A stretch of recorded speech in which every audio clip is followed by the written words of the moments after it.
Bonjour, bienvenue dans Clapping, nouvel épisode. Je suis très content de vous retrouver. Là aujourd'hui, on va parler d'un autre sport, le cyclisme, avec quelqu'un qui est originaire du Rouennais, encore une fois, qui a été professionnel. On va parler avec lui de sa vie de cycliste professionnel et également de l'arrêt de la carrière, un moment difficile des sportifs. Je suis avec Jérôme Ménard. Ça va, Jérôme? Bonjour, oui, ça va très bien. Merci de me recevoir. Merci à toi d'être là encore une fois. Alors, pour la petite histoire, Jérôme, on se connaît depuis longtemps. Très longtemps. On est issus du même village, on est originaire du même village, on a le même âge, donc on se connaît depuis très longtemps. Et Jérôme m'avait aidé à lancer la chaîne puisqu'on avait fait un pilote pour un peu tester le setup, le matériel, voir comment ça pouvait se passer. J'avais trouvé l'interview super intéressante. Bon, elle était pas exploitable pour pouvoir vous faire un épisode et je lui ai demandé, enfin c'est toi qui m'avais demandé, hein, tu m'avais dit si tu veux qu'on refasse, on refait et vraiment c'est super intéressant. Donc je me suis dit c'est con de passer à côté juste parce que c'est une histoire technique ou chose comme ça. Donc voilà. Ouais, après on savait que c'était un premier essai, donc s'il y a besoin. Ouais, mais t'aurais pu me dire ouais, c'est bon. Je suis venu une fois. Non, mais je t'enverrai la facture quand même après. Non, c'est avec plaisir. Moi, j'avais vraiment apprécié ce premier échange qu'on avait eu. Et voilà, donc si tu avais besoin de le refaire, on le refait et c'est avec grand plaisir. Donc merci de revenir, de prendre du temps. Là, on est au mois de juillet, donc voilà. Il fait beau, il va faire peut-être un petit peu chaud dans le studio, ouais, mais ça va aller. Bon, merci à toi. Bon, qu'est-ce qu'il fait Jérôme Ménard aujourd'hui là? Là, je suis en RTT. Là. Aujourd'hui. Non, mais aujourd'hui, fin de carrière, donc après, reconversion. Et là, je bosse dans un bureau d'études aménagement, VRD, maîtrise d'œuvre. Ok. Voilà. Tu vas en vélo le matin? Tu sais que je pourrais, je suis à même pas, 1 km, 1,5 km de la maison. Mais souvent, j'ai les enfants. J'ai les enfants à emmener à l'école ou les récupérer le soir. Donc ça, c'est un peu contraignant. Mais c'est vrai que là, c'est les vacances scolaires. Donc, je vais essayer de le faire un peu en vélo ou en scoot. Ouais, ouais, moi aussi, hein, j'attendais que ce soit les vacances. Ouais, non, mais en fait, c'est un peu, c'est vrai que quand il y a l'école, c'est assez compliqué parce que, alors mon grand, il pourrait prendre le bus, il n'y a pas de souci, mais après, j'ai une petite qui a 4 ans, s'il faut qu'elle prenne le bus déjà, enfin voilà, donc, puis j'aime bien. Ouais, ça. Bon, bien. Donc, dans un bureau d'études. T'as fait une formation, là, pour, Non, j'avais été, en fait, à la fin de ma carrière, j'avais été chez Oxia, qui était sponsor du CERCAT-C. Et là, j'étais rentré là-bas en tant que plus dans le commerce, faire le commercial et un peu d'administratif. Et il y a plusieurs histoires qui ont fait que du coup, je suis passé plus sur le côté administratif, qui me plaisait un peu moins. Et après, j'ai eu cette opportunité de rentrer dans un autre bureau d'études qui là m'a pris pour faire justement plus de technique, donc du dessin, du maîtrise, des choses comme ça. Donc là, je suis chez Clé Ingénierie à Rouen. D'accord. C'est vraiment à côté aussi. Et donc ouais, c'est sympa. Bien. Et puis t'as aujourd'hui dans ton actualité, je sais pas si on peut parler d'actualité, mais t'es revenu en tant que dirigeant ou t'es devenu directeur sportif du CERCAT-C, c'est ça? Non, en fait, c'est réellement ce qui s'est passé, c'est que le CERCAT-C m'a énormément apporté tout au long de ma carrière. Et une fois que j'ai fini ma carrière, j'avais envie de rendre un peu ce service et rendre un peu ce qu'on m'a donné, quoi. Donc souvent, soit je pars avec les coureurs en tant que directeur sportif quand les DS de l'équipe sont en congé ou ne peuvent pas ou on a un deuxième front. Ou sinon, des fois, j'y vais en tant que mécano, assistant, voilà. L'homme à tout faire, quoi. Ouais, en fait, c'est tellement compliqué maintenant dans les clubs de trouver un peu des bénévoles, des choses comme ça que je m'adapte à leurs besoins. Et après, j'ai un autre rôle aussi un peu dans le comité directeur, c'est que je fais un peu le lien entre le comité directeur, donc qui gère le club, tous bénévoles, et après la partie sportive justement, de faire remonter des informations, des choses un peu d'apporter entre guillemets un peu de jeunesse aussi dans la vision des choses, quoi. Et voilà. Et après je fais aussi sur le Tour du Pays Rouennais, je fais les parcours avec un autre qui s'appelle Dominique Iono, qui est très très bon là-dedans, qui sait super bien faire, et j'apprends énormément avec lui. Et après, je fais aussi voiture invitée quand il y a besoin, comme à Vougy ou autour du Pays Rouennais. Là, le CERCAT-C, il y a eu une belle nouvelle ce début de saison avec la montée en DN1. Ouais. Là, on est mois de juillet et la saison, et on est plein milieu de la saison là. Comment ça se passe là, ce début de saison? Alors la saison se passe pas trop mal, ça se passe même bien. On a même gagné le week-end dernier au Tour du Pays Rouennais. Donc on gagne la dernière étape et on fait 3 du général. Donc ça faisait des années qu'on n'avait pas eu des si beaux résultats sur le Pays Rouennais. On a eu plusieurs victoires tout au long de la saison. Après, niveau Coupe de France, c'est un peu plus compliqué. Déjà parce que la dernière Coupe de France avait lieu en même temps que le Tour du Pays Rouennais, donc il fallait dispatcher l'équipe. Puis c'était une course qui était plus pour grimpeurs, c'était au Tour du Piémont pyrénéen. Donc c'était assez compliqué, mais on le savait un peu au début de saison. En fait, on a fait notre recrutement. On va dire le recrutement commence là en juillet, août, jusqu'à la fin de saison. Donc nous, en fait, on a fini nos recrutements, c'était octobre, novembre. Et on a appris qu'on passait en DN1 fin novembre et validé que... Ça veut dire que là, le recrutement se fait maintenant pour la saison prochaine. Là, juste après, j'ai un rendez-vous justement avec les DS et le président pour déjà préparer la saison prochaine. Ouais. D'accord, ok. On commence, oui. Ça se fait aussitôt? Et ben en fait, le problème, c'est que tu fais les premiers échanges en fait. C'est le début du mercato, on va dire. non, mais tu fais des premiers échanges, tu regardes déjà de ton effectif qui tu veux garder, qui tu veux pas conserver. Mais là, vous avez déjà une idée ouais, sur certains non. Là, c'est vraiment le début. C'est vraiment la première réunion. Moi, je sais dans quel objectif j'aimerais faire avec l'équipe. Après, c'est comme tout, c'est le côté financier, c'est le côté calendrier. Les coureurs regardent beaucoup aussi le calendrier de courses qu'on peut leur proposer. Donc c'est pour ça que cette réunion est hyper importante afin de caler le futur du club, quoi. Quand tu vas voir un coureur, là, tu lui vends quoi avec le CER4C? C'est quoi tes arguments Bah déjà le fait d'être en DN1 c'est hyper important. Même si concrètement ça change 5 courses dans l'année, 6 courses dans l'année. Le reste après c'est le même calendrier, on fait les mêmes courses toute l'année. Que DN2? Ouais, la même chose, ouais. Ouais, il y a juste les Coupes de France en fait qui changent. Après, le fait d'être en DN1, ça nous permet aussi, par contre, d'avoir des places au championnat de France qui a lieu il y a 15 jours. Et voilà, mais sinon après ça change pas tant de choses que ça. Donc on essaie de mettre en valeur le calendrier, le matériel qu'on peut faire. Là cette année, on n'a pas pu, voilà, comme beaucoup de clubs financièrement, on fait attention et on a préféré ne pas fournir de matériel, donc le vélo.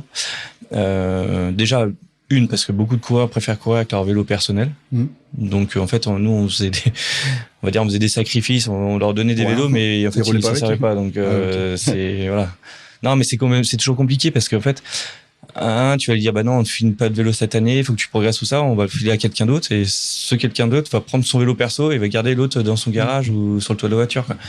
Donc c'est compliqué parce que ça nous met en porte-à-faux vis-à-vis des coureurs et voilà, quoi. Ouais. Bien. Bon bah ça c'est pour tes fonctions au niveau du CER4C.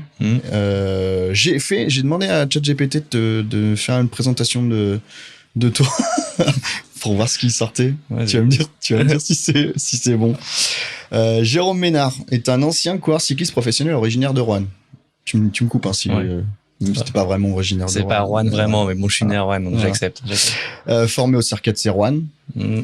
Il s'est imposé comme l'un des meilleurs coureurs amateurs français avant de rejoindre le peloton professionnel sous les couleurs de l'Armée de Terre, puis de Roubaix-Lille Métropole.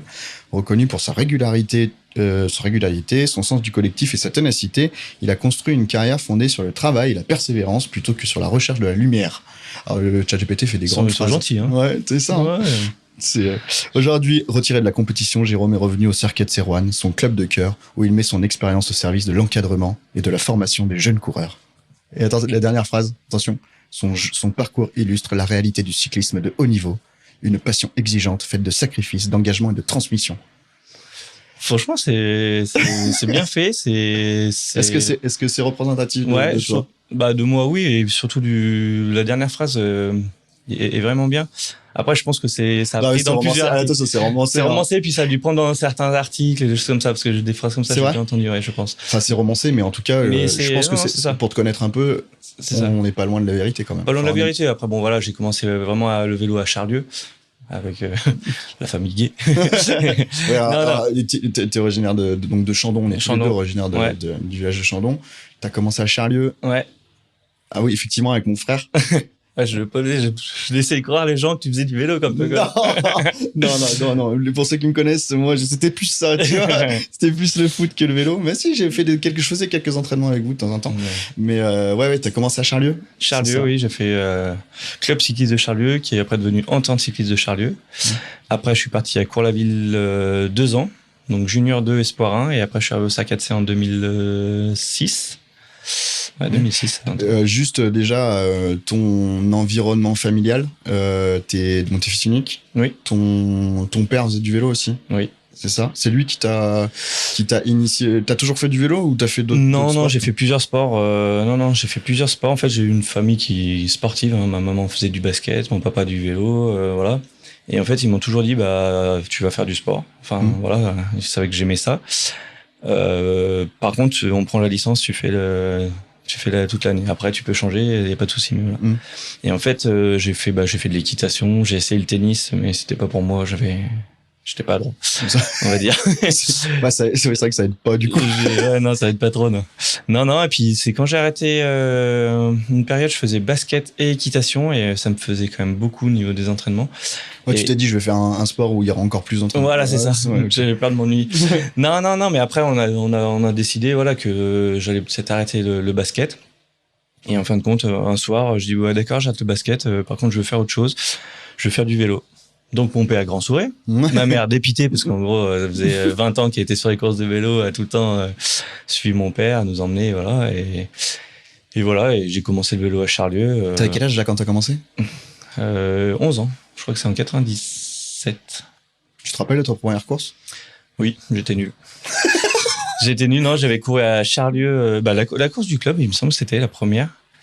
Et j'avais failli tomber dès le premier tour et en fait j'étais reparti, j'avais fini tout à fond parce que voilà, c'était comme ça et je pensais dernier et en fin de compte, j'avais fait milieu de peloton, voilà, enfin milieu de. Tu te rappelles? Ouais, marrant. Je me rappelle. Ouais, moi c'était Anthony Coelho qui avait fait me faire tomber. Anthony Coelho, qui est maintenant mon meilleur ami. C'est drôle. C'est fou. Ouais, j'aurais dû le taper quand même jour-là.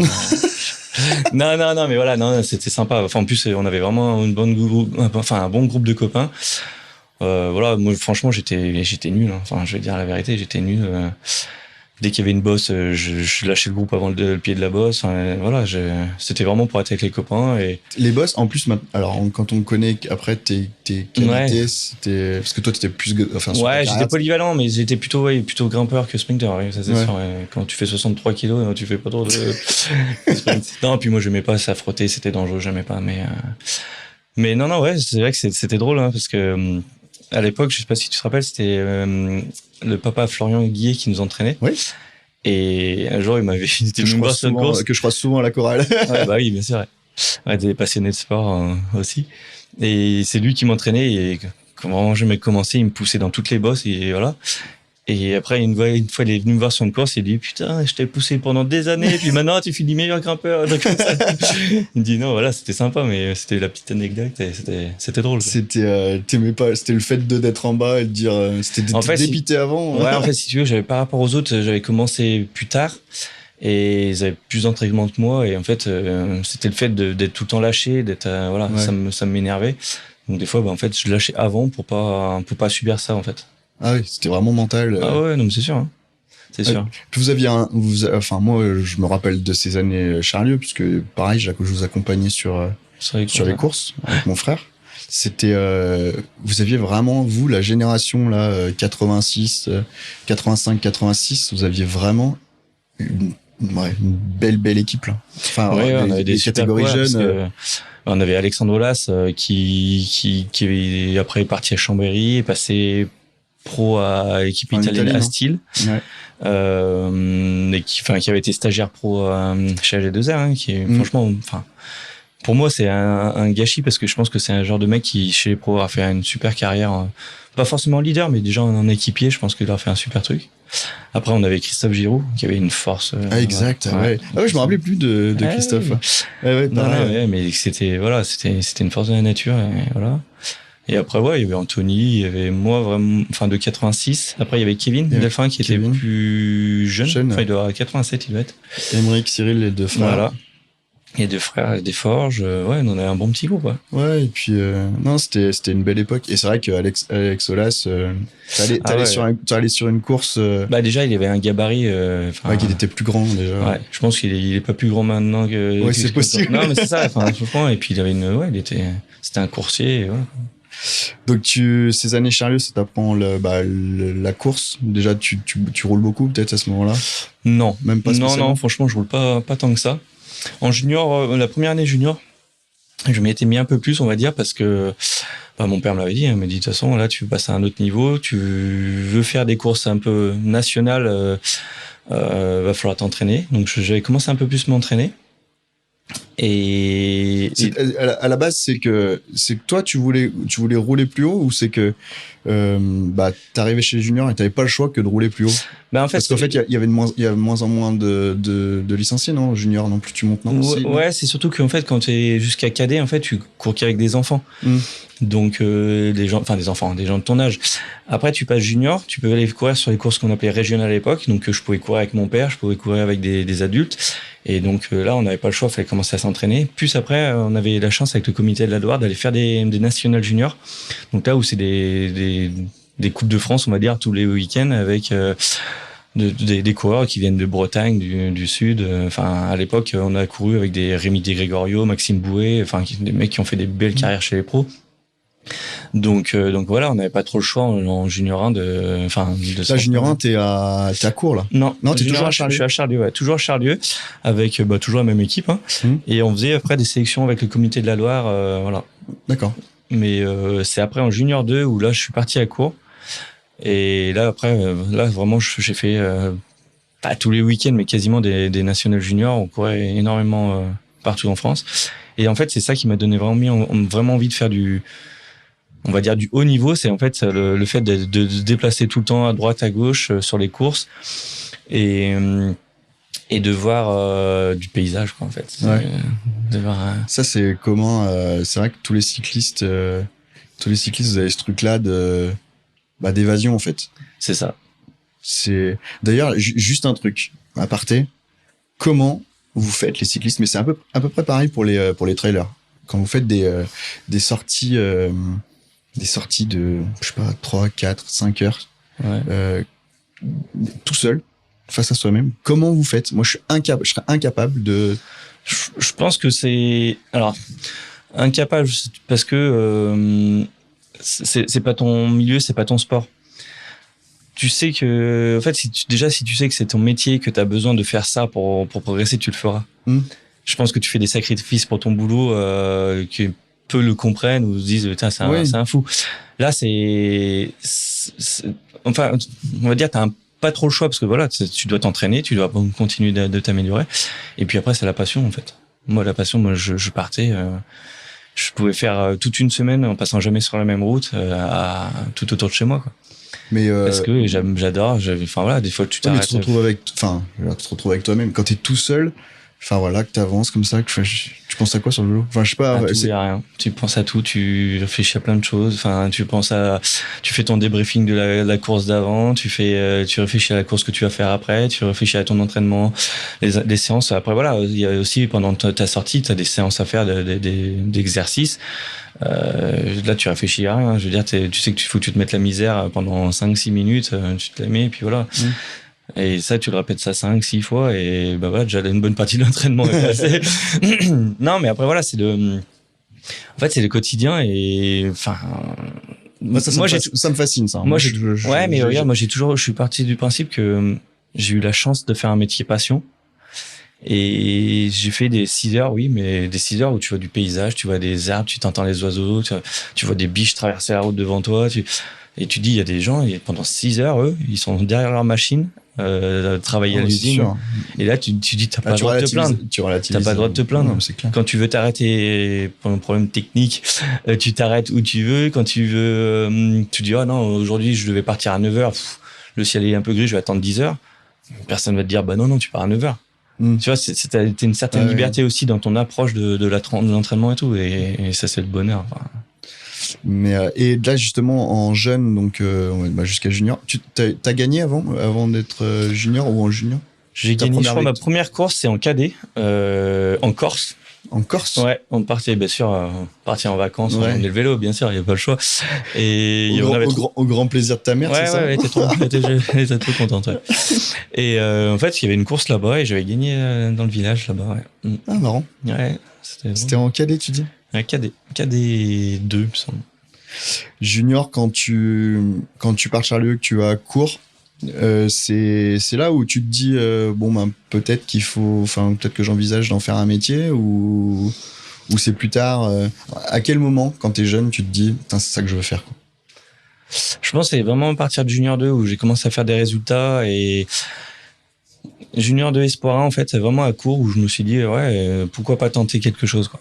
Parce que je voyais que je m'entraînais pas énormément par rapport à ce que j'ai fait après, et que j'arrivais à avoir des résultats, et en fait plus tu fais des belles courses, plus tu as envie d'en faire des plus belles, plus enfin voilà, donc c'est un cheminement perso ou c'est quelqu'un qui me dit vas-y peut-être Non, pourtant mon père était coureur cycliste, il était très exigeant avec moi sur plein de choses, mais il m'a il t'a jamais dit à un moment donné non, il m'a toujours dit que vas-y là, faut que tu ailles là. Il m'a toujours dit faut faire les choses correctement. Donc si tu veux faire correctement, faut t'entraîner, ça passe par là, faut être sérieux. Et non, sinon il m'a jamais forcé. C'est jamais lui qui, enfin beaucoup de personnes pensent que c'est lui qui m'a mis sur le vélo, mais pas du tout en fait.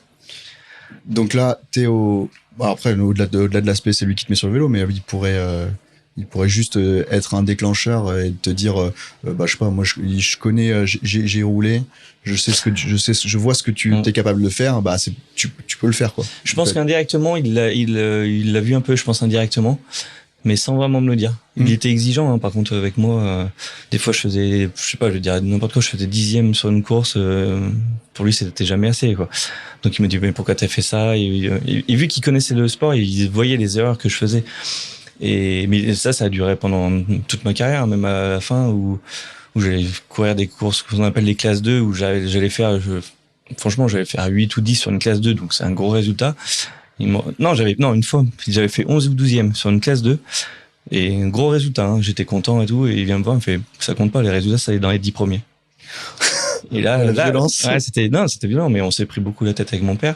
Mais je pense que d'un autre côté, et je l'en remercie, parce que je pense que c'est ça aussi qui m'a poussé à aller toujours plus loin, plus fort. Et donc après cours, tu pars au CRKC, comment ça se passe? Oui, là 2006, ouais, ça passe vite. Oui, je suis parti au CRKC. J'avais un peu des contacts avec certains coureurs qui étaient au club. Et voilà, il m'a dit, ça serait bien que tu viennes au club, t'as bien progressé et tout. Et la personne qui s'en occupait du recrutement et des espoirs, en fait, c'était Raphaël Leca. Et en fait, je l'avais eu une fois au téléphone, il m'a dit, ouais, ça peut être intéressant, mais il m'avait pas dit plus. Et un jour, j'ai un coureur qui m'appelle, il me dit, c'est bon, tu viens au club? Je dis, non, j'ai pas de nouvelles de Raph. Il me dit comment ça et tout, et en gros dans la demi-heure qui a suivi, il m'a rappelé, il me dit ouais c'est bon, on te prend, viens tel jour à telle heure, on finit les papiers, et puis après il y a le stage à cette période, et hop, c'était parti comme ça. C'était en gros la suite logique, en gros Charlieu, Cours, CRKC, c'est un peu... Dans la région c'est la suite logique, ouais. Et quand tu passes de Cours-la-Ville au CRKC, ton objectif c'est quoi? C'est juste c'est juste de vivre du vélo, ou c'est t'as des ambitions de Tour de France, de plus, quoi? C'est quoi? Non, quand je suis arrivé au CRKC, pas du tout. Non, au CRKC, je commence justement à voir un peu ce que c'est le haut niveau amateur. Et voilà, je voulais vraiment progresser, voir les choses. Surtout qu'à l'époque, on avait Benoît Luminet, hein, que tout le monde connaît. Il y avait des Jérôme Coppel, il y avait vraiment... Jérôme Coppel, c'est vrai. Il y avait du beau monde. Donc moi, je suis arrivé là-bas, j'étais le tout petit, hein, voilà. Donc j'ai fait mon boulot d'équipier, puis je pense que j'ai fait pas trop mal, parce que dès la première année j'ai fait beaucoup de courses élites et même une ou deux Coupes de France. Et puis en fait au fil des années j'ai progressé, et voilà. Je demande à tous mes invités de venir avec un maillot.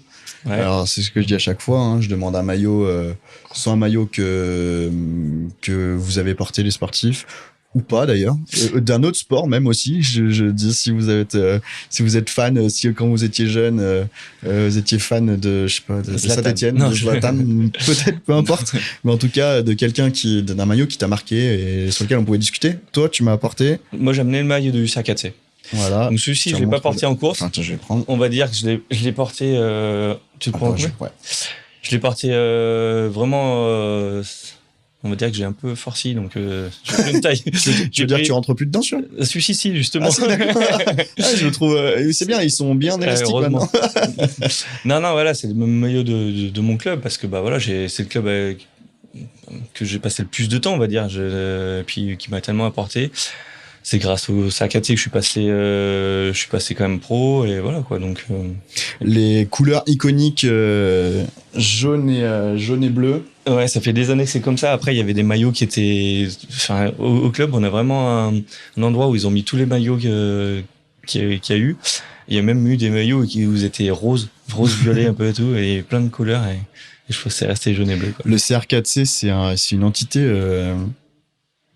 sur le Rouennais, hein, dans le sport rouennais. Oui. C'est une chance pour la région d'avoir un club comme ça. Justement, comme quand toi, quand t'arrives à, je sais pas, t'avais 18 ans à peu près, 20 ans, et que t'as la possibilité de courir au plus haut niveau amateur, c'est une chance d'avoir un club comme ça, non ? Ouais, c'est une chance. Puis surtout, c'est un club qui, ça faisait des années, gagnait énormément de courses, avait gagné la Coupe de France N2 dans les années 2000. Donc ça fait depuis les années 2000 qui était en DN1. Et ouais, c'était une chance. C'est une chance, et puis d'autant plus maintenant, c'est que il y a le club de Saint-Étienne n'existe plus en division nationale. Ils ont une belle équipe junior, mais voilà, ils n'ont pas plus de division nationale. Donc il reste plus que le CR4C dans le club ligérien à haut niveau. Donc c'est important. Ouais. Tu parlais des machines là à l'époque là. Tu parlais de Benoît Luminet. Moi qui suivais le vélo à travers mon frère, à travers vous tous là. Tous les week-ends, tous les lundis matins, t'avais victoire de Benoît Luminet ou deuxième place de Benoît Luminet. Ouais. C'était vraiment une machine. Ouais, c'était vraiment un super coureur, et puis Rouennais d'autant plus. Donc il est jamais passé pro, lui ? Si, il est passé pro. Il a une carrière un peu atypique, et je pense que c'est dommage parce que je pense qu'il aurait fait encore quelque chose de mieux, je pense, chez les pros. Mais il était passé à l'époque, ça s'appelait Besson Chaussures. En fait, c'était un peu au début, on va dire une équipe un peu de tempête où les gars étaient payés, on va dire au SMIC, mais même à mi-temps. L'équipe n'avait pas de roue de vélo, donc ils allaient avec leur propre roue. Et Benoît, qui est un peu caractériel, c'est un ami, je peux me permettre de le dire. En fait, il avait un contrat de 2 ans, et en fait, au bout de la première année, il a cassé son contrat à la fin de l'année, et pour revenir en amateur. Parce que ça, à une époque aussi, en amateur, tu gagnais bien ta vie. Ouais, parce que tu gagnais ta vie comment, par tes contrats? En fait, lui et surtout à l'époque, ils étaient salariés, puis après toutes les primes et compagnie. Donc, ouais, ils gagnaient très bien leur vie. Il y avait des grosses primes? Ouais, les primes, à l'époque, il y avait des primes du club, et puis il y avait des primes, ce qu'on appelle les primes FFC. Donc, quand tu gagnes une course, t'as la FFC qui te donne une prime aussi, et voilà. Et enfin, la FFC, c'est l'organisateur qui paye la FFC, elle donne pas d'argent. Comme ça. Non. Aussi toujours même, non, peut-être, non. Elle fonctionne beaucoup, mais elle donne pas d'argent. Non, et voilà. Et en fait, il avait cassé son contrat.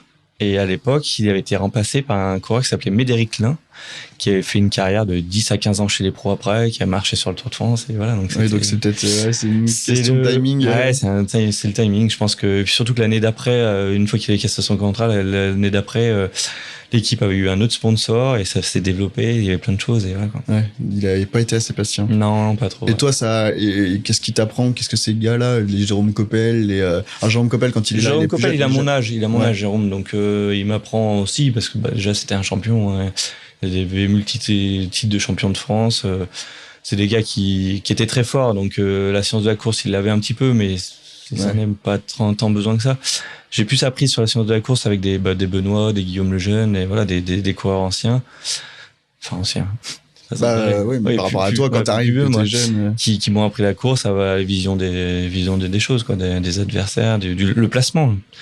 On a la chance en amateur, c'est qu'on fait souvent les mêmes courses, et du coup, on sait à tel endroit, faut être placé, des choses comme ça. Donc là, ils m'ont énormément appris, quoi.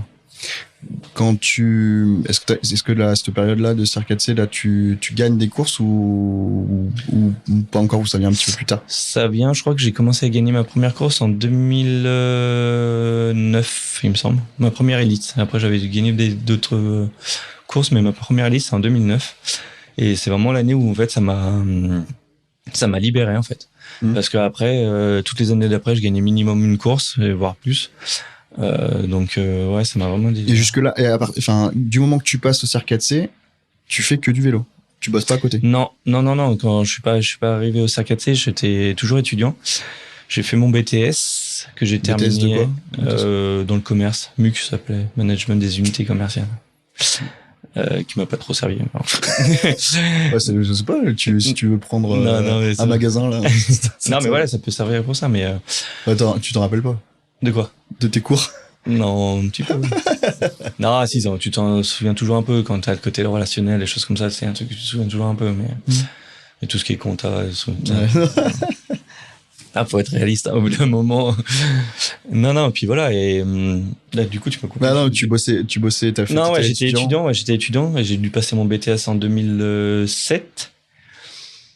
Et après, j'ai travaillé en usine à Saint-Denis-de-Cabane, pareil à mi-temps, je suis des amis à mes parents.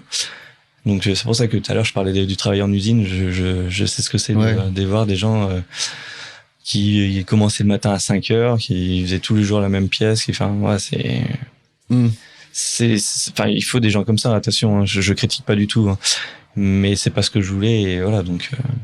Et donc là, donc il y a un moment t'arrêtes de bosser? Et ben en fait, je travaillais à mi-temps et donc Alain qui était le patron avec son frère et était fan de vélo aussi. Dans la salle de pause, il y a des photos de moi du journal, des trucs comme ça, donc c'était marrant. Ça me faisait rire. Et au bout d'un moment, ils m'ont dit bah écoute, on va te virer. Donc j'ai dit bah ouais, pourquoi? J'ai fait une connerie. Il dit non, en fait, on voit que niveau des résultats, tu progresses, mais tu stagnes souvent, tu es toujours dans les 20e, 15e et voilà, donc je pense que le fait de travailler en usine, parce que en fait, je roulais le matin pendant que les autres salariés étaient à l'usine. Okay, et l'après-midi, j'étais avec les deux patrons et en fait, je faisais me tourner 2 machines en même temps, je courais dans tous les sens et il dit mais tu peux pas faire ça et faire du vélo et être performant le week-end. Du coup, on va te virer. Donc du coup, bah sur le coup, ça fait bizarre. Tu rentres à la maison, tu dis à tes parents, moi, je vais me faire virer. Donc bon, en fait, mes parents étaient déjà un peu au courant. Ouais, peut-être ils en avaient parlé. Je pense qu'ils en avaient parlé et ils me disent ouais, on sait et voilà. Et à partir de là, en fait, je peux que les remercier parce qu'en fait, c'est à partir de là où j'ai vu ce que c'était la dureté du travail en usine, mais le travail en général, parce que en fait, j'étais sorti de l'école, j'étais en BTS, je faisais du vélo, mais voilà. Après, j'avais fait quelques stages, là, de la poste, des trucs comme ça, mais voilà, stage d'été. Sinon, j'avais jamais vraiment travaillé. On a 20 ans et du coup, quand j'arrête ce boulot-là et que je me lance dans le vélo à 100%, en fait, j'ai dit maintenant, t'as plus le droit de te plaindre parce qu'il fait froid, t'as plus le droit de te plaindre parce qu'il fait chaud. C'est quelle année à peu près ça? Eh ben, c'est d'être 2008-2009. Je pense que c'est fin 2008 où il me vient, on va dire. Et 2009, c'est vraiment l'année où je commence à faire du vélo. Donc là, et donc ça correspond comme par hasard avec ta première victoire. C'est ça, ouais. Première victoire, puis après c'était enclenché. Ouais. Est-ce que là, à ce moment-là, t'as toujours ce truc de monter plus haut ou toujours pas En fait, j'avais dit à mes parents, bah écoutez, vu que je travaille plus chez Alain, pendant 2 ans, je me donne la chance de faire que du vélo et voir si je peux aller plus haut. Et en fin de 2 ans, c'est passé à 15 ans, quoi. Donc voilà. Bon, je me suis un peu loupé. Ouais, c'est pas. T'as pas suivi les cours, hein. Non, j'ai pas le 15, non, mais en fait, si tous les ans je progressais, tous les ans, je négociais aussi un salaire un peu mieux et voilà et puis il y avait encore un peu de prime aussi à l'époque, donc je gagnais aussi bien ma vie. Tu gagnes bien ta vie en faisant du vélo. Mais maintenant il y a plus rien. Franchement, j'ai dit la vérité, je pense que j'ai vraiment eu la chance de gagner un peu ma vie avec le vélo et il y avait encore de l'argent en fait. Et maintenant, franchement, ils me font pas envie. C'était combien, par exemple, tu gagnes une course, c'était combien à peu près les primes? À l'époque, de toute façon, la gagne, c'était 246 €. Ça, c'est la grille FFC. C'est 246, 183, 146. Donc ça, je me rappelle toujours parce qu'après, on faisait des comptes ou des choses comme ça, donc je me rappelle. Ça a peut-être changé depuis. Et après, il y a prime, le club nous donnait une prime aussi. D'accord. Qui était négociée au départ dans le contrat. Non, la prime après, c'était pour tout le monde. C'était une prime grille de prix. Alors ça, par contre, je m'en souviendrai plus. Mais c'était une grille de prix qui était tout le monde. On avait une enveloppe et quand on avait bouffé l'enveloppe, il n'y avait plus rien, quoi, par contre. Voilà. Mais ouais, non. Après, oui, j'ai fait des années où franchement, après, bon, tu gagnes de l'argent, mais tu en partages aussi avec tes équipiers, parce que le vélo, c'est un sport individuel, mais tu es vachement en équipe, hein, quand même. Ça, même en amateur, quand tu... Non, mais après, les primes FFC, non, c'est peut-être pas, non. Les primes FFC, c'était pour toi, non? C'est pour moi, mais après, si tu veux, on faisait un partage. Parce que ça arrive sur le club ou ça arrive directement? Ça arrive sur le club, déjà. Ah, okay. Ça arrive sur le club, et après, en fait, on faisait une grille de répartition, puis on se distribuait après. D'accord. Ouais, parce que c'est un sport, effectivement, je trouve que c'est un sport l'un des sports les plus ingrats que tu puisses trouver, parce qu'au final, tu peux faire une carrière professionnelle sans qu'on connaisse ton nom, quoi, limite, quoi. Ah, bah, c'est sûr. Être dans l'ombre de quelqu'un. Sans qu'on connaisse ton nom, mais tu peux faire sur le Tour de France, enfin, maintenant, les salaires ont un peu augmenté, ils ont mis des grilles de prix, mais je pense qu'il y a des mecs qui ont fait, à l'époque, des Tours de France, ils étaient au SMIC, hein. Non, mais j'exagère pas trop, hein. Je pense que je suis pas loin du compte, hein. Et maintenant, les salaires ont augmenté et tant mieux, que ce soit pour les petits coureurs et aussi pour les grands coureurs. On voit les sommes maintenant qui sortent. Ouais, il y a des locomotives. Oui. Alors, ça reste toujours moins que le foot, que le basket, voilà, ça reste. Mais il y a une progression. Et c'est toujours hyper intéressant de voir ça. Et on voit qu'aussi le sport féminin, aussi le cyclisme féminin se professionnalise avec des salaires qui sortent et c'est bien. Je trouve que c'est bien parce que elles méritent aussi, elles font les mêmes sacrifices, hein, donc elles méritent aussi de toucher un salaire. Ouais, bah bien sûr. T'as jamais eu, parlant de sacrifice, t'as jamais eu je sais pas, une sorte de regret ou quelque chose comme ça quand t'as 18, 20 ans, de passer à côté de ta jeunesse, en fait, le vélo, c'est un sport qui demande beaucoup de sacrifices, tu le dis, hein. Ça veut dire que au niveau hygiène de vie, un cycliste, s'il picole ou s'il mange mal, s'il prend des kilos, il est plus performant. Donc, plus performant. Puis c'est surtout les excès, qui sont pas bons. Ouais. Et t'as pas eu ce regret-là de te dire, ou de la frustration de te dire, putain, j'ai mes potes qui sortent, pas moi, ou tu sortais peut-être différemment, mais en tout cas, quand t'es jeune, c'est un peu plus compliqué. Après, moi, j'ai eu la chance de trouver ma femme très, très tôt. Tu l'as trouvé carrément? Trouvé, ouais. Elle était cachée. Non, mais c'est vrai qu'on s'est mis ensemble très tôt. Faudrait peut-être couper ça, parce que si elle écoute, elle va me tuer. Non, mais c'est bon. non, mais voilà, on s'est trouvé tôt. Enfin, voilà, on était ensemble. C'est mieux, on s'est trouvé. Ouais, c'est mieux. Du coup, c'est plus beau. Et puis voilà, donc après, c'est vrai que les sorties, tu en fais moins, et je sortais un peu, on va dire, l'hiver pendant la coupure. Mais après, j'étais pas quelqu'un qui cherchait vraiment à sortir tout le temps. C'était pas mon kiff de faire ça, donc. Ouais, donc jamais trop eu. Non, franchement, j'ai jamais eu de regrets. Oui, c'est un sport exigeant sur plein de choses, mais ça n'a jamais été une contrainte, en fait. Ouais. Et qu'est-ce que tu penses du niveau amateur, justement à cette époque-là? Le niveau amateur, c'est vraiment un niveau qui est relevé, ou parce qu'après t'arrives chez les pros, à l'armée de terre. Ouais. Déjà, comment ça se passe, ce passage? C'est eux qui t'appellent? C'est ça, c'est eux qui m'appellent, en fait. En fait, ils avaient leur équipe amateur déjà qui courait, l'armée de terre, qui ont couru tous les week-ends les uns contre les autres, hein. Et ça faisait 2-3 fois qu'on discutait un petit peu, et c'est vrai qu'ils avaient ce projet de passer en continental donc ça c'était en 2015. Pardon. Et 2014, en fait, je fais 2 des championnats de France derrière Yann Guyot qui était à l'armée. Ça c'est quand t'étais au CR4C? J'étais au CR4C encore. Là, c'est ta plus belle saison, là, cette année-là? Non, c'est 2012 ma plus belle saison. Non. Mais 2014 c'était pas mal, hein, aussi. Mais 2012, tu fais beaucoup de. 2012, je crois que je fais 10 victoires, je crois, dans l'année. Enfin, en gros, je crois que j'avais une 40aine de podiums déjà, un truc comme ça. Ok. Donc. Et là, t'as pas de contact à ce moment-là?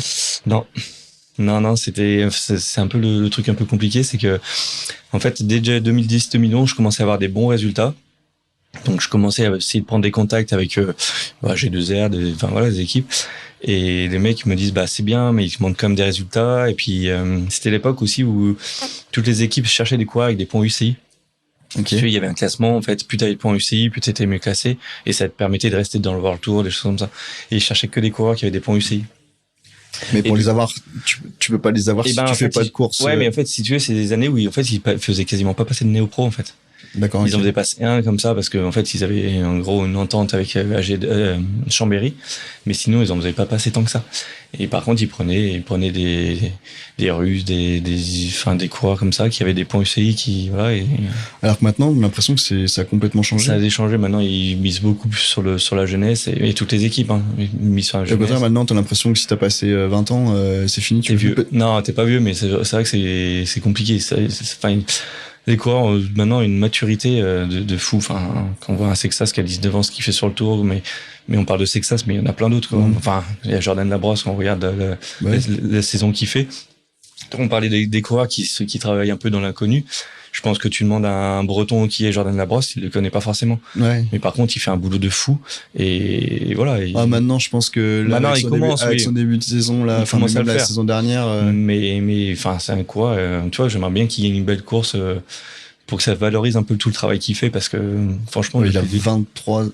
Ouais, il est pas vieux, mais non, il est pas vieux, mais il fait tout le temps du boulot pour ses leaders. Quand tu vois, cette année, c'est quoi? C'est l'Estrade Bianchi. Ouais, l'Estrade Bianchi. Il fait dans les 20 premiers, alors qu'il a fait du boulot pour Sexas et tout. Et tu dis, mais c'est... Si Sexas finit sur le podium, je pense qu'il peut lui dire merci. Je sais pas s'il n'arrive pas avec Wout van Aert et compagnie, quoi. Donc, ça cale un peu le truc. Et puis, si tu regardes sur toutes les classiques. Ouais. Sur toutes les classiques, il était président, il a fait du boulot. Alors, c'est laquelle où il lance, où c'est lui qui ramène le groupe. Alors, j'en avais plus, je crois que c'est sur la Flèche Wallonne Sexas gagne. C'est la Flèche Wallonne. Ouais. Je crois que c'est lui qui ramène le groupe à un moment donné, ramène tout le monde sur les échappées. Et ça, on se rend pas compte, mais déjà être là dans le final, être capable de donner un coup de main, mais c'est énorme. Physiquement, c'est que le mec, il marche terrible, quoi. Ouais. Non, mais c'est vrai, enfin, on s'en rend pas compte, hein. Non, mais oui. Là, il va faire le Tour d'Espagne, là. Ouais, je pense. Mais c'est bien. Moi, on m'avait dit, normalement, il fait, c'est plus le Dauphiné, c'est le Tour Auvergne-Rhône-Alpes. Et normalement, il doit faire le Tour de France. J'avais des doutes. Et je pense que le fait qu'il fasse pas le Tour de France, c'est pas plus mal, parce que vu comment ça roule tous les jours, ça, il a pas été mis en valeur, et je pense que là, il est capable d'aller gagner une étape à la Volta. Il lui manque ça, c'est clair. Non, mais c'est sûr. Donc pour en revenir à toi, donc 2012, tu fais une grosse année, t'as pas de contact. Non. Et c'est 2014. 2012, pas de contact. 2013, j'ai eu un accident en début d'année, que je m'étais pris une voiture, enfin j'étais ouvert. Donc début de saison un peu compliqué, mais la saison après se termine pas trop mal. Et 2014, je refais une belle saison, dont deuxième du championnat de France, derrière Yann Guyot. Et là, les contacts ont commencé un petit peu à avancer ici, et c'est vraiment en fin de saison où mon profil les intéressait. Et c'est comme ça en fait où ça s'est fait, quoi. Ouais, et l'arrivée chez les pros. C'est quoi ton premier souvenir, enfin ton truc où tu te dis bon ça y est là je suis chez les pros? En fait, première course de l'année, Grand Prix de la Marseillaise, où en fait tu dis le départ en fait c'est le même course, enfin c'était le même départ qu'on faisait à l'époque, c'était le Grand Prix Jean Masse. Donc c'était à Château-Gombert, on part, il me semble que c'est Château-Gombert, et c'était le même départ, sauf que là au lieu d'avoir Vendée ou Etup à côté de toi, t'as Direct Énergie, enfin t'as G2R, et ça fait bizarre, quoi. Mais bon, après c'était bien passé, je crois que j'avais été échappé toute la journée et tout, donc ça te change quoi concrètement sur ton quotidien d'être à l'armée de terre par rapport au CRKC? Niveau du quotidien, des entraînements, tu fais un peu plus long, tu t'allonges les sorties parce que les courses sont plus longues. Après, ça change pas tant que ça, c'est surtout au niveau des déplacements. Moi, j'avais la chance d'être à Rouen, donc les déplacements, en gros, j'avais 5 minutes de voiture et je partais en course avec l'équipe. Là, c'était différent, là, fallait qu'on monte à Paris, donc on était à Saint-Germain-en-Laye, le siège. Et donc du coup il fallait qu'on monte à Paris, qu'on dorme en caserne, donc parce que là t'es militaire. Je suis militaire, ouais, j'ai un contrat militaire à ce moment-là. Et c'était vraiment, où c'était plus important, impressionnant, c'est qu'on partait énormément. C'est-à-dire je crois que la première année, ma femme avait calculé, j'étais parti 200 jours dans l'année. Ça commence à faire. Ouais, ça tirait le soir. Un routier, quoi. Non, c'est surtout qu'en fait, vu que c'était militaire, en fait, même si on courait que le samedi et le dimanche, on partait du jeudi. Je partais de la maison le jeudi. Je montais à Saint-Germain-en-Laye. Le vendredi, on prenait le bus, on partait en course. Les courses samedi, dimanche. Dimanche soir, on rentrait. Lundi, vu qu'on était militaire, on avait un peu des choses à faire. Donc, on devait nettoyer les matériels, on devait faire des choses comme ça. Et tu reprenais le train, tu descendais, c'était le lundi soir, quoi. Donc tu passais 3 jours par semaine à la maison. Ouais. Et... 3 jours par semaine à la maison. Et alors, c'était pas tous les week-ends comme ça, hein, Ouais. mais voilà. Plus après, il y avait une semaine de stage en novembre, une semaine de stage en décembre, une semaine de stage en janvier. Et à la fin d'année, vu que j'étais militaire, on a fait les classes pendant... c'était des petites classes, hein. On a fait les classes pendant 1 mois quand même. Mais c'était des petites classes, c'était sympa parce que bon, on était avec les musiciens et voilà, fallait pas non plus que ce soit trop violent non plus. Mais on continuait de courir. Nous, on était encore dans notre saison. Donc, fallait qu'on arrive à s'entraîner quand on ait du temps pour s'entraîner. Des fois, on rentrait vite, on se changeait, on allait tirer au pistolet, fallait nettoyer le pistolet derrière. Et si tu te couchais le soir, c'était 23h. C'était pas pareil. Alors, 23h, ça fait pas tard en soi, mais quand tu as commencé ta journée à 6h du matin à laver les chiottes et compagnie, c'est voilà. Mais franchement, moi, j'ai adoré. Franchement, j'aimais bien ce côté militaire, ce côté carré et tout, j'aimais bien. T'as fait de belles courses là à ce moment-là. Ouais, j'ai eu la chance. Donc ça a duré 3 ans avec l'armée et j'ai fait quasiment toutes les grosses courses, hormis les 4 jours de Dunkerque que j'ai pas fait, le Tour de France, Dauphiné-Libéré, Paris-Nice, qui sont des courses World Tour et vu qu'on était équipe de 3e division, on n'était pas invité sur ces courses-là. Mais sinon je pense que j'ai fait 90% du calendrier français. Ouais. Donc des beaux résultats aussi. La première année, j'ai fait beaucoup d'échappées, des choses comme ça, quelques résultats sur les Coupes de France. La deuxième année, pareil, et c'est vraiment la 3e année où j'ai marché la route du Sud et en Belgique à Binchim-et-Binche, où je vais faire 4 avec j'étais échappé, on était avec Matteo Trentin et compagnie. J'ai regardé du coup en préparant l'émission, j'ai retrouvé vidéo de Binche. C'est vrai? Ouais. Je la retrouve, moi j'ai jamais regardé ça. En fait, j'ai regardé, je voulais voir un petit peu, et on sent que t'es à bloc. Je suis à bloc. Ça roulait un truc de fou. Ouais. Mais en fait, déjà, c'est une course en Belgique où ça frotte à mort, c'est pas du tout mon registre. Et en fait, on part, ça bordure. Donc je suis dans les derniers, puis en fait, à un moment, je remonte et je me retrouve vraiment devant. Je dis, bon, les tentes, j'attaque. Je pars tout seul. D'un coup, je me retourne, je vois Rémi Cavagna qui revient, posé sur le vélo. Je dis, putain, voilà. Je saute dans sa roue. Et là, pareil, il me viole. Je prends un relais, 2 relais. Je me retourne, je vois un groupe qui sort où t'avais Stibar, t'avais Matteo Trentin, t'avais tous les fous. Et tu te dis, mais qu'est-ce que je fais là? Et là, en fait, les chapelles partent comme ça. Et là, on était un gros groupe. Et après, on arrive à Chimay, dans le village de Chimay. En fait, il y a une prime et tout. Et en fait, je sais pas comment je me débrouille, je me place un peu parce que je dis c'est toujours dangereux quand il y a des primes, des choses comme ça. Le groupe se casse en deux, je me retrouve devant. Après, on arrive à un enchaînement de boss. Pareil, je voyais que Matteo Trentin et compagnie, ils parlaient entre eux. Je suis ça sent mauvais, ça. Ouais. Et en fait, je me replace et ça attaque, je me retourne. Derrière moi, il y a voiture commissaire, ça a tout sauté. Et on sort à 8, 9 comme ça. Et là, par contre, à la fin, ça roulait à mort. La vidéo, c'est les 30 derniers bornes. Et la première image, on voit. Et toi, t'es comme ça. Non, en fait, si tu veux, le peloton avait remis en route. Et en fait, c'est des moments. En fait, tu passais la ligne d'arrivée où c'était sur les pavés et tout ça. Tu sortais du village et tu prenais un long faux plat. Mais un long faux plat qui faisait mal. Et là, j'étais à fond. Donc, le premier tour, je passais. Et après, je pouvais plus passer. Et t'avais Trentin qui me motivait, me dit allez. Et en fait, si tu veux, à chaque fois, dès que je pouvais passer, je passais. Donc, en fait, ils n'ont pas essayé de me faire sauter ou quoi que ce soit. Et à l'arrivée, je dis, de toute façon, maintenant que je suis là. Donc, j'avais essayé, je crois, d'attaquer à une borne ou un truc comme ça, mais j'étais repris tout de suite. Et après, je me suis calé dans la roue à Trentin pour le sprint. Et en fait, c'est parti sur les pavés, mais j'ai l'impression que eux sont partis, mais pas moi, en fait. Mais c'était un truc de fou. Et sur le haut, en fait, j'arrive sur le haut ils sont 3 devant. J'arrive sur le haut dans un groupe et je les attaque. Et quand je reviens, je commence à revenir sur eux. Et quand je reviens, ils relancent le sprint. Donc, en fait, je suis jamais rentré. Mais c'était marrant. Beau souvenir. Ouais, c'est beau souvenir.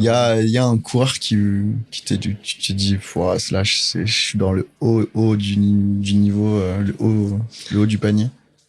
Un coureur avec qui? Avec moi, j'ai la chance de courir avec des Valverde, avec des Contador, avec des Quintana ou justement, c'était marrant parce que la route du Sud, en fait, nous, entre guillemets, petite équipe, l'objectif, c'est vraiment de se faire voir.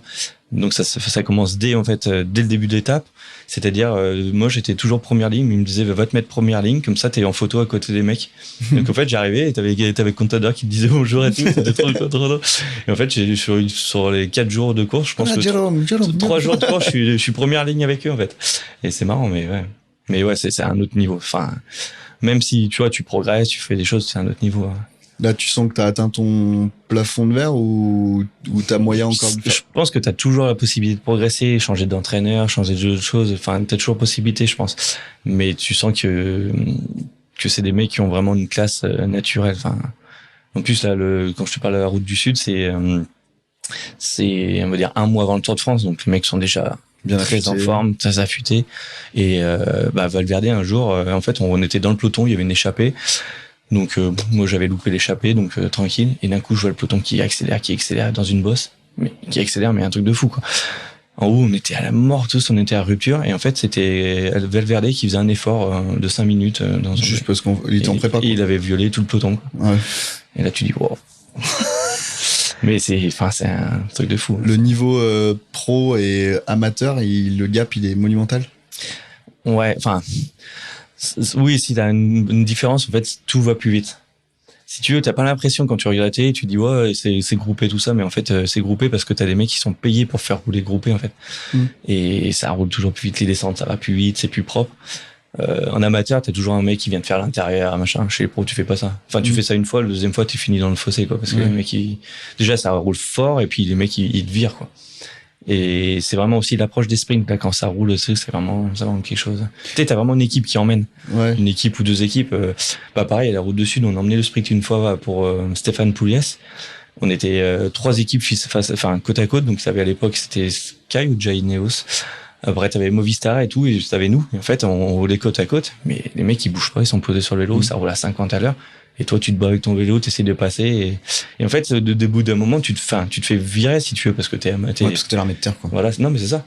Et en fait, si tu tiens ta place. Comment les mecs qui te le font comprendre, ils te le disent oralement? Ouais, ils viennent te serrer. Ouais. Moi, il y a des mecs qui venaient me serrer quand tout trop tard. En fait, au bout d'un moment, tu leur mets un coup et tu reviens à côté d'eux et tu bouges pas. Et ben après, ils te respectent, hein. Ils te respectent. Et moi, dans un village, justement, il m'avait fait ça et il m'avait serré un peu contre toi. Sauf que, j'ai eu de la chance, hein. Je suis passé, j'ai réussi à passer devant lui et je me suis retourné, je le regardais un peu méchant en disant non, on est là, on sera là. Et en plus, à l'époque, j'avais Stéphane Pouliès qui était massif et qui avait déjà fait une carrière un peu chez les pros et du coup, il avait gueulé un coup en espagnol et le mec, il avait rien dit, quoi. Et après, on avait tenu la barre jusqu'à l'arrivée comme ça, donc c'était bien. Hein. C'est vraiment un sport, je me utilise un mot, un sport d'enfoiré quand même, non? Quand t'es à ce niveau-là. Ouais, mais comme tous les sports de haut niveau, je pense. Il y a de la cohésion. Tu regardes la Coupe du Monde, regarde les matchs, comment ça se passe. Non, mais tu vois ce que je veux dire. Je pense que dans tous les sports de haut niveau, tu dois te faire respecter et tu dois, je veux pas dire écraser l'autre, mais en gros, si c'est pas toi, ça sera lui. Et après, toi, tu peux finir ta carrière à cause de ça, tu vois. Donc, je pense que c'est tout le monde comme ça. T'avais la pression à ce moment-là ou pas spécialement quand t'étais pro? Non, enfin.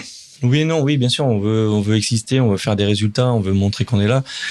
Après la pression, on a des équipes, enfin, on a des dirigeants qui savaient qu'on n'avait pas forcément les mêmes niveaux qu'un Alberto Contador, qu'un Valverde.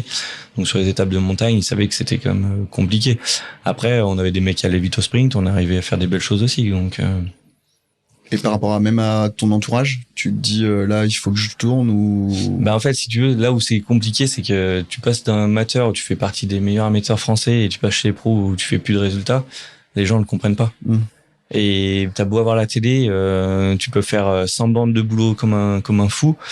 Au bout d'un moment, tu lâches parce que t'as fait ton boulot, c'est fini. Enfin, TDS te félicite parce que t'as bien fait ton boulot, sauf que la télé, elle commence à kilomètre 120, quoi, tu vois.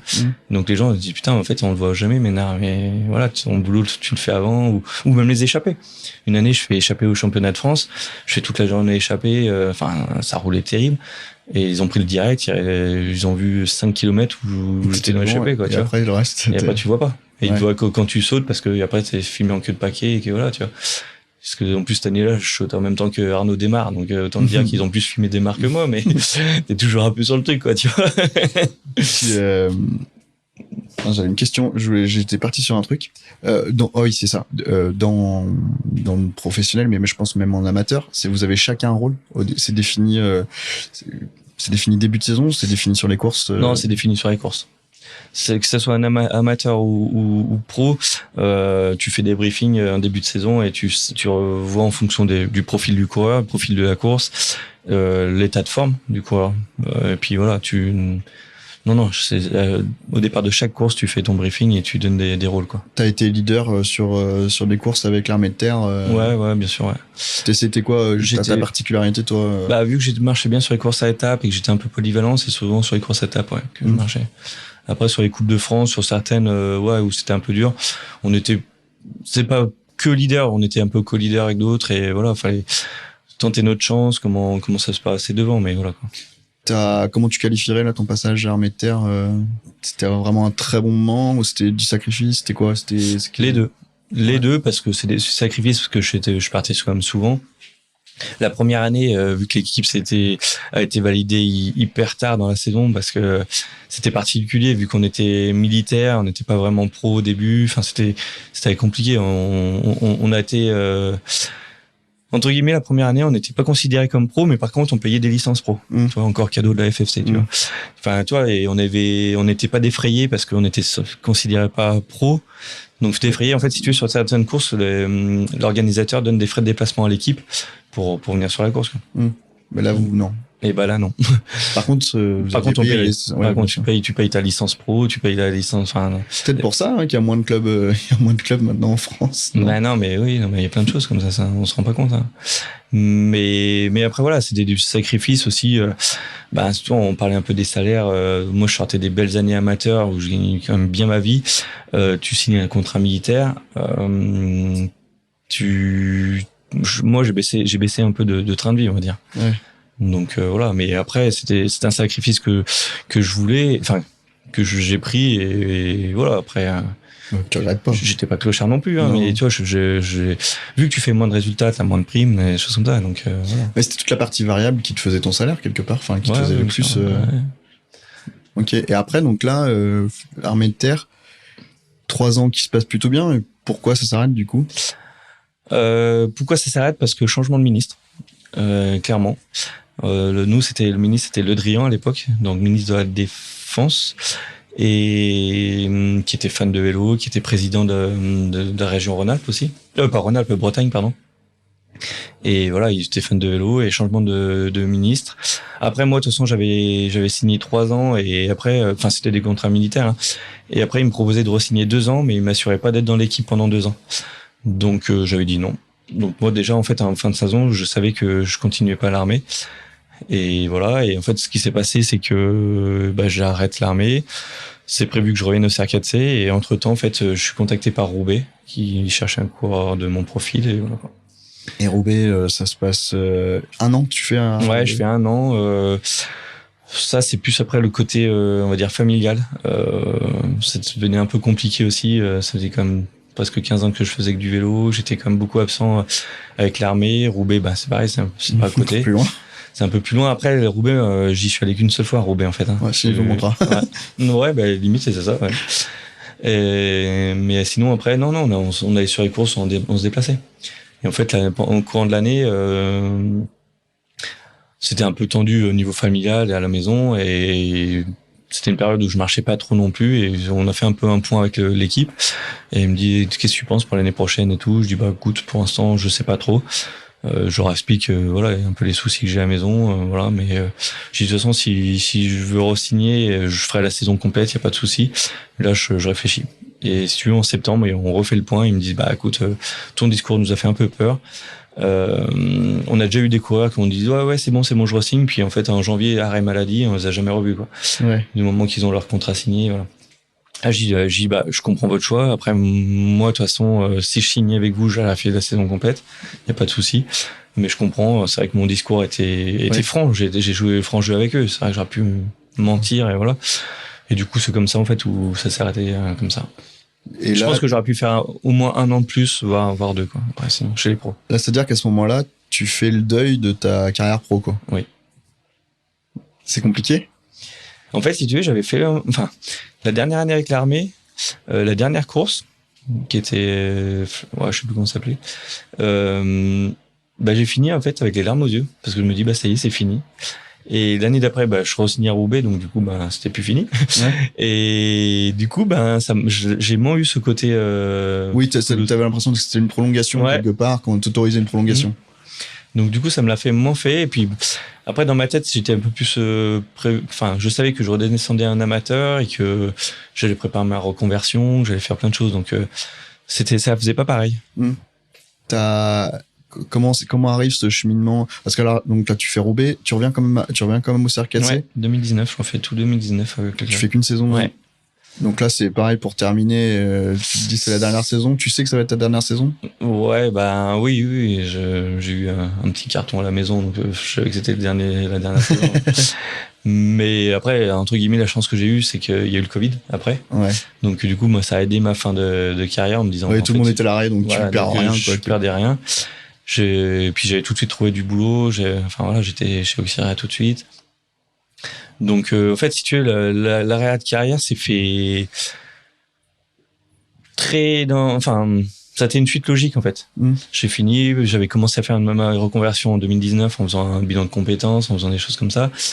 Je trouve mon boulot. Bon, 2020, Covid. 2021, toi, je me lance à me faire construire ma maison. Donc, si tu veux, j'ai eu des projets. J'ai plus eu un coup dur là ces dernières années là parce que, si tu veux, la maison était finie. J'ai eu mon deuxième enfant et en fin de compte, tu trouves au boulot. C'est entre guillemets moche ce que je veux dire, mais en fait, j'avais la vie de Monsieur Tout le Monde que j'avais pas eu pendant des années, si tu veux. Tu vois, et j'ai eu plus un coup de dur là maintenant, tu vois. En plus, on vous prépare pas spécialement à un arrêt de carrière, à ce que vous allez faire après. Quand les parents disent c'est important d'étudier, au début tu te dis ouais c'est bon, je vais faire du vélo, tu me saoules. Mais au final, pendant la carrière, personne vous dit attention, ça va s'arrêter quoi. Non. Et ça, tu vois, à un moment donné où je savais pas trop quoi faire, ou pas quoi faire, si j'avais du boulot, je savais quoi faire, mais de trouver un objectif qui me pousse un peu à faire des choses, j'avais limite pensé à faire ça, tu vas faire un truc pour la reconversion des sportifs, parce que c'est hyper dur.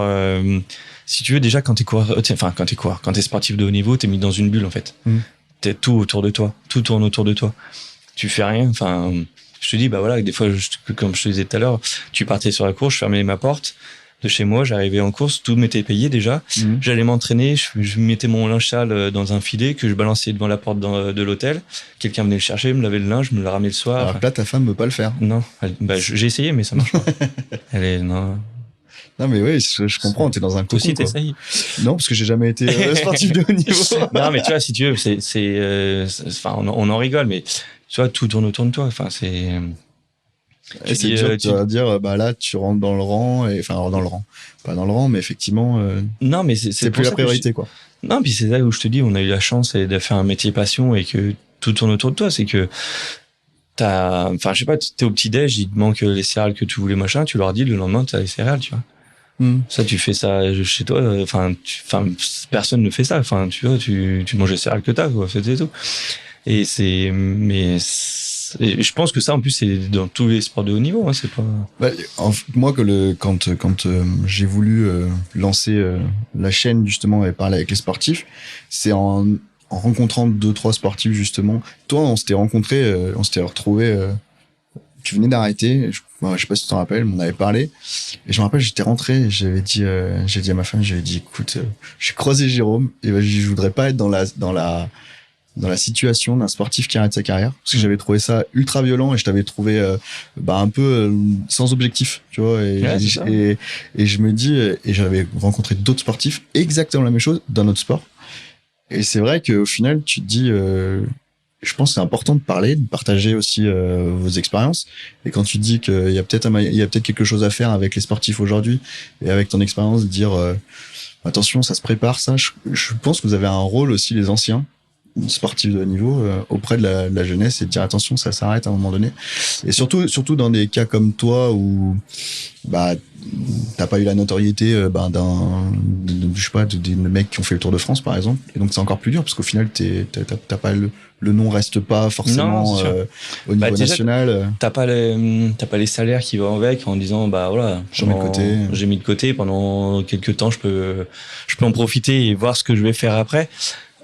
Toi t'as pas ça, moi j'ai pas eu ça, donc du coup en fait t'es obligé du jour au lendemain, tu poses ton vélo limite et puis trouver autre chose, quoi. Tu trouves autre chose et tout, et puis voilà quoi, c'est moi je pense que c'est la vie qui est aussi comme ça, et t'as des moments durs, t'as des étapes, t'as des moments qui sont super, t'as des moments durs, et puis il faut les passer, quoi.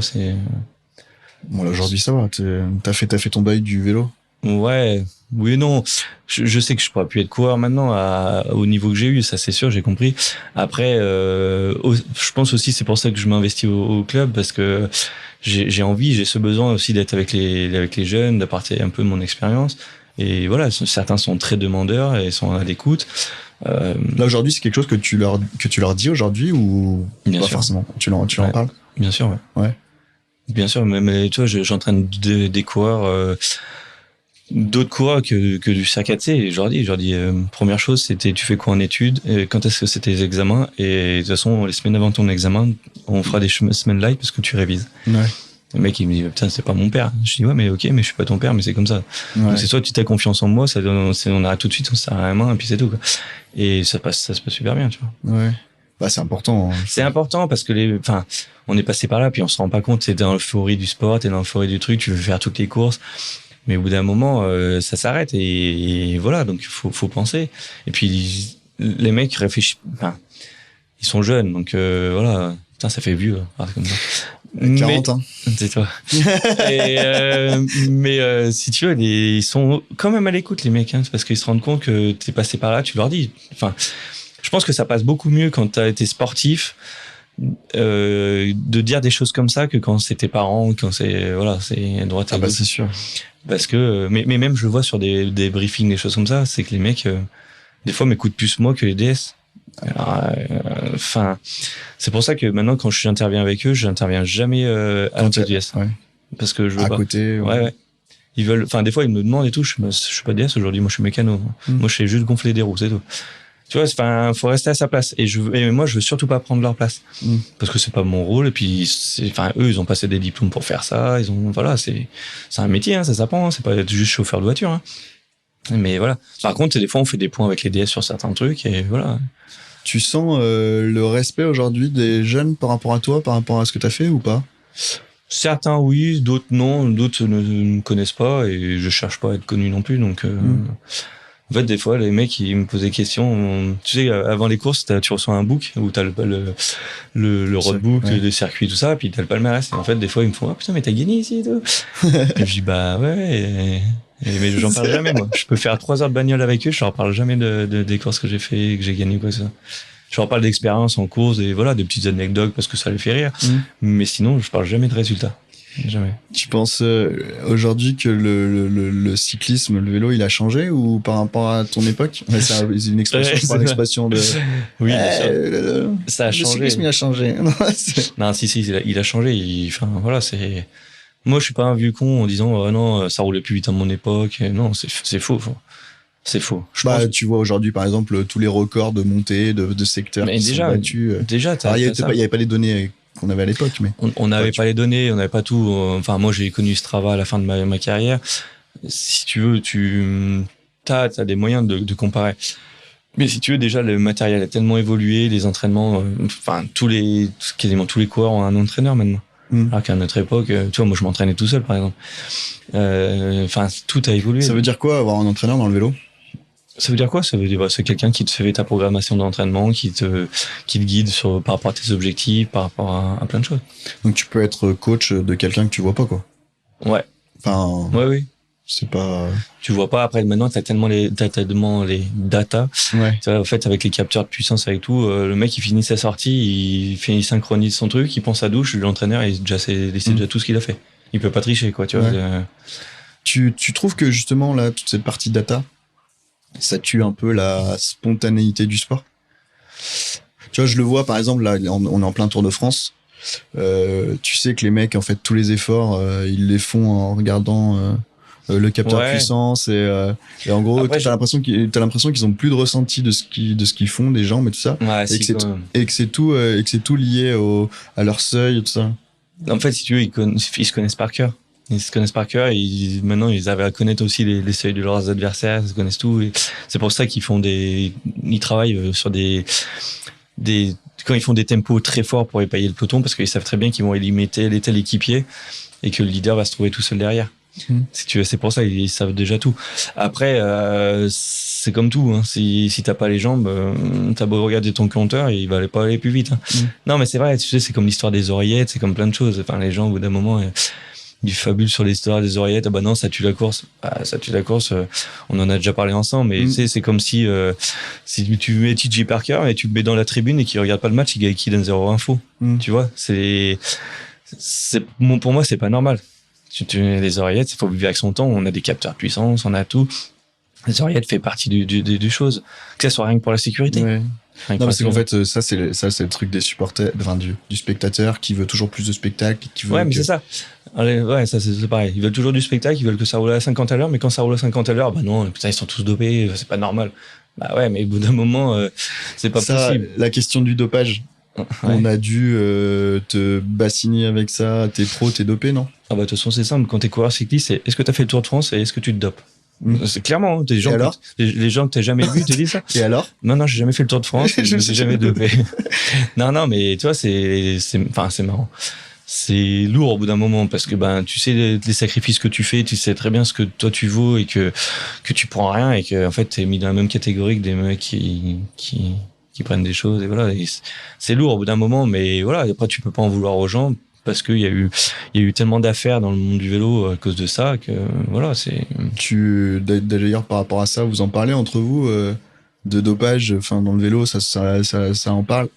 Pas genre tu prends quoi ou tu prends quoi. C'est plus ouais, il y a un tel, tu sais. Ouais. Enfin, maintenant, je pense aussi. Je suis un peu moins dans le vélo quand même, mais oui, à une époque, on savait très bien qui prenait ou pas, quoi. Tu voyais très bien. Et aujourd'hui, quand tu regardes le Tour de France, voilà, l'autre jour, il y avait l'étape du Tourmalet, ils sont, je sais pas combien, à battre le record de la montée. Ouais, mais il y a tellement de choses qui rentrent en compte. Enfin, là-dessus, c'est pour ça qu'il y a une limite sur les Strava, les temps de montée, des trucs comme ça, c'est que t'as tellement de choses qui rentrent en compte. T'as la température, t'as le sens du vent. Si t'as le vent qui est favorable ou pas, ça change énormément. T'as un nombre d'équipiers qui sont capables de t'emmener jusqu'en haut. Tu vois, enfin, t'as tellement de choses qui rentrent en compte que oui, ça bat des records et c'est normal. Et, regarde, en saut hauteur, il y a des records qui sont battus encore. Enfin, c'est l'évolution des choses. Voilà, on a amélioré les temps en marathon, des choses comme ça, avec des semelles carbone. Tu vois, c'est normal, c'est l'évolution des choses. C'est normal que ça soit battu. Après, oui, si tu mets sur chaque montée, tu mets 5 minutes au deuxième, au bout d'un moment, tu te poses des questions, tu vois. Mais pour moi, c'est la suite logique. Et puis bon, faut arrêter de tout le temps vouloir voir le mal partout, quoi. Tu vas sur les courses un peu là, aujourd'hui en tant que spectateur? Les courses pro ou amateur? Ouais, pro quand je peux. Tu vois, il y avait le Tour d'Auvergne-Rhône-Alpes à Péreux il y a un mois, même pas 15 jours. Je pouvais pas avec le boulot, je pouvais pas prendre mes jours, donc voilà, mais c'était pas mal. Ouais, je pense que c'est intéressant. Puis un contre-la-montre, c'est bien parce que pour les spectateurs, c'est génial. Ouais. Parce que tu peux les voir tranquillement au départ, tu peux les voir. Ouais, puis là, t'es sur un site. Le site était bien, mais je veux dire, t'es sur une configuration, t'es pas sur le Tour de France avec tout le Barnum qui va avec. Mais donc du coup toutes les équipes sont ultra abordables, donc c'est vrai que ça. Ouais, puis tu passes à 5 mètres des coureurs comme ça, tu feras jamais ça dans le foot, tu vois, par exemple. Non, mais ça c'est clair. T'as une proximité avec. Une proximité et t'as pas de débordement, t'as pas de voilà, c'est. Et sur les courses amateurs aujourd'hui, il y a du monde, il y a où il y a un gap énorme parce que là on voit la hype du Tour de France où il y a un monde pas possible sur les routes. Enfin, vraiment, où tu sens que les jeunes vont sur le Tour de France. Mais le Tour de France, c'est l'événement le plus suivi au monde. Hein. Ouais. T'enlèves, je crois, les JO et la Coupe du Monde. Sinon, c'est l'événement le plus suivi au monde. Là, quand tu vois l'étape finale l'année dernière, rue Le Pic à Paris, tu vois le monde, c'est. Ouais. Là, par rapport à ça, tu te dis, c'est cool pour notre sport, ou tu te dis, bon, il y a un peu de frustration. Pourquoi il y a que le Tour de France ou... Non, faut pas être frustré. Je pense que c'est même très bien qu'il y ait des spectateurs, des gens aiment ce sport. Et puis, il faut pas oublier, c'est un sport gratuit. Aussi. T'es spectateur, tu vas avec tes gamins, tu passes un après-midi, tu reçois sur le Tour de France. Tour du Pérouanais aussi, on a des goodies. non, mais tu vois, c'est hyper important. Toi, le Tour du Pérouanais, mon gamin, il a fait la mascotte le samedi. Mais les gamins étaient trop contents de recevoir des goodies, de recevoir des trucs comme ça. Et tu vois, je trouve que c'est bien de mettre ce petit étoile dans les yeux des enfants, tu vois. qui, ben voilà, puis t'as des gens, ils sont contents de venir voir du vélo, voilà, ils sont. Bon, là, c'était samedi ou le dimanche. Le dimanche, on passait à Pradines. Mais j'ai jamais vu autant de monde à Pradines, tu vois. C'était blindé. Ouais. Il y avait le grimpeur, ça continue après, route de Coutou, et c'était blindé de monde. Et franchement, ça fait plaisir de voir des gens, tu vois, qui se déplacent. Pourtant, il faisait quand même un peu chaud, tu vois. Ouais. Non, il y avait du monde, non. Et oui, parce que aussi, c'est un sport qui a une proximité avec les gens, voilà, c'est... moi, j'ai toujours... c'est gratuit. J'ai toujours aimé le vélo, j'ai toujours aimé aller sur les courses. J'adore ça. Je trouve ça.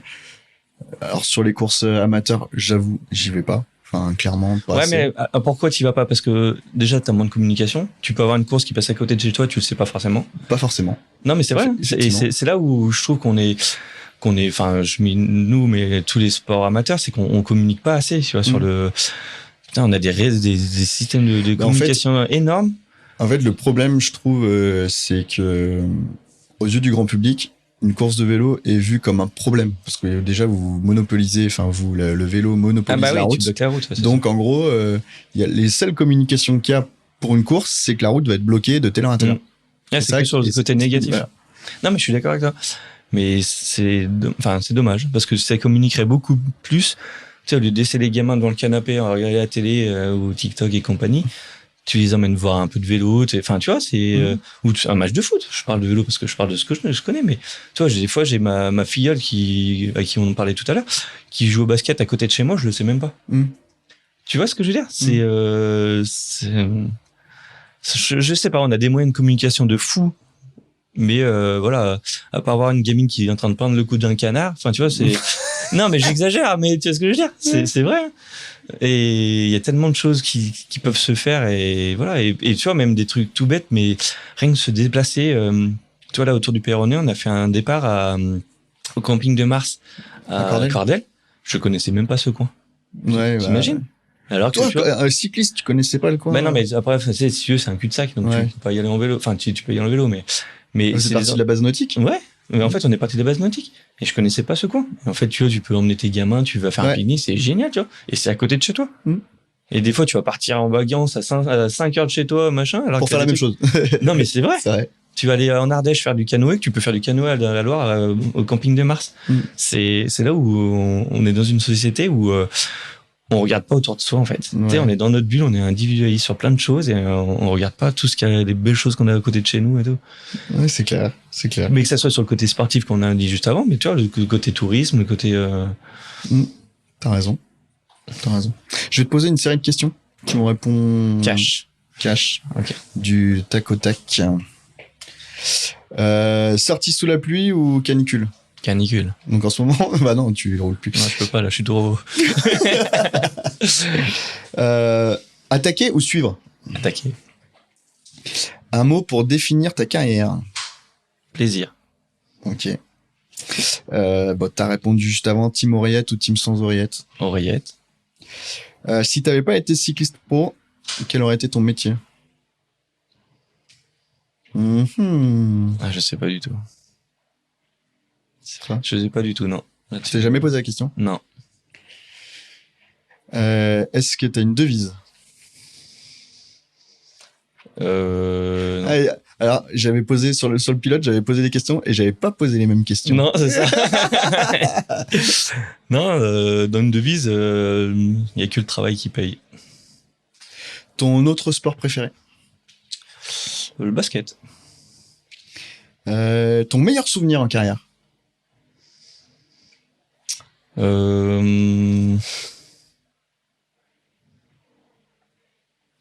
C'est dur. Je pense que c'est l'année 2012 en fait. L'année en général? L'année en général parce que c'est aussi l'année de naissance de mon fils. Et en fait, j'avais tout qui allait bien cette année-là en fait. Et voilà quoi. J'ai fini ma saison, j'étais satisfait de ma saison et j'attendais mon fils en plus, donc enfin c'était le top quoi. Non, c'est vrai. Ton pire moment de cycliste? Et peut-être à la fin de la carrière, savoir quoi faire. Parce que j'ai eu de la chance, je touche du bois, j'ai jamais eu de grosses blessures, à part quand je me suis pris la voiture, mais bon, ça m'a monopolisé un mois, on va dire. Sinon, non, j'ai pas.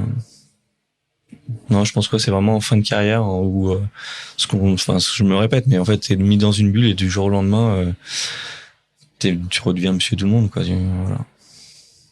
Le coureur qui t'a le plus impressionné? Avec qui j'ai couru? Avec qui, amateur ou pro? alors on va faire avec qui t'étais engagé sur la même course, en amateur ou pro, peu importe.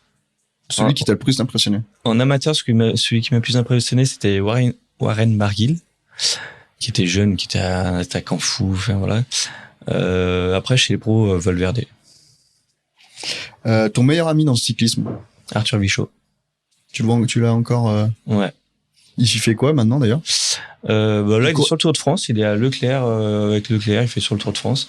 Et après, je sais pas, on parle pas forcément de ça. Mais il a arrêté. Il a arrêté il y a un moment déjà. Ouais. Et il a fait un peu de l'immobilier, choses comme ça. Et, parce que il a pas couru tard en fait en termes, non, si.